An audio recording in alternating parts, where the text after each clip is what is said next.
नमस्ते, मैं हूं एकता सिंह और आप मुझे देख रहे हैं मेरे YouTube चैनल एंकर एकता सिंह पर।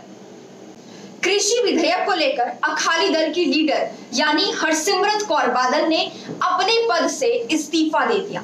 फूड प्रोसेसिंग मिनिस्टर थी हरसिमरत कौर बादल और यहाँ पर बहुत से सवाल उठते हैं। बड़ा सवाल ये कि क्या ये इस्तीफा जरूरी था या फिर हरसिमरत कौर बादल अकाली दल के लिए एक मजबूरी बन गई थी। सबसे बड़ी बात यह कि पंजाब में किसानों को हमेशा से ही किंग मेकर की तौर पर देखा जाता रहा है, क्योंकि अकाली दल के लिए किसान एक बड़ा वोट बैंक है। पिछली बार 2017 के चुनाव में अगर कांग्रेस सरकार सत्ता पर काबिज हुई थी तो आरोप यही लगाए गए थे कि अकाली दल के टेन्योर में किसानों ने ज्यादा आत्महत्याएं की, किसानों को अनदेखा किया गया और इस बार किसानों की भलाई में काम किया जाएगा। और यही वजह है कि कांग्रेस सरकार सत्ता पर काबिज हुई थी और अब ठीक 1.5 साल बाद चुनाव है और इस चुनाव में किसान की नाराजगी अकाली दल किसी भी कीमत पर मोल नहीं लेना चाहेगी, क्योंकि एक बड़ा वोट बैंक है, किसान एक बड़ा वोट बैंक है पंजाब में जो कि अकाली दल का माना जा रहा है और पिछली बार जो कि छट कर कांग्रेस में आ गया था। बड़ी बात ये थी कि अकाली दल के अंदर से ही आवाजें उठने लगी थी कि क्योंकि ये जो मुद्दा है इस पर किसानों के साथ जाया जाए, इस बिल का विरोध किया जाए या फिर इस बिल के साथ जाया जाए। अकाली दल के अंदर ही दो राय बनती हुई नजर आती थी और आखिरकार हरसिमरत कौर बादल ने इस्तीफा दे दिया सिर्फ और सिर्फ अपने मंत्री पद से।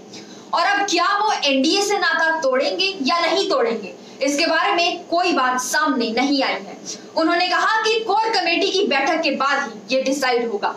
दूसरी बड़ी बात ये कि विधानसभा के एक दिन के सत्र में कांग्रेस ने ये मुद्दा उठाते हुए सीधे सीधे अकाली दल पर आरोप लगाया था, क्योंकि सुप्रीम अकाली पार्टी का अलायंस बीजेपी के साथ है और बीजेपी सेंटर में काबिज है, इसीलिए किसान विरोधी पार्टी अकाली दल है, ये बताने दिखाने की कोशिश की जा रही थी।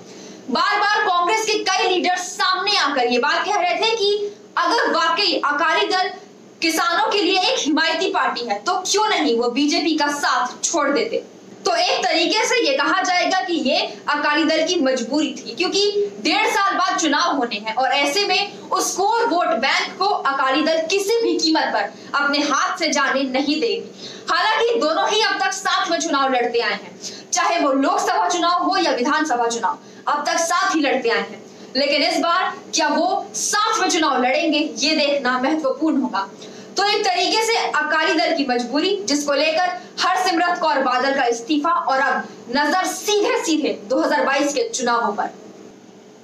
तो चलिए आज के लिए बस इतना ही और अब मिलते हैं हमारी नेक्स्ट वीडियो में। तब तक के लिए रखिएगा अपना ख्याल।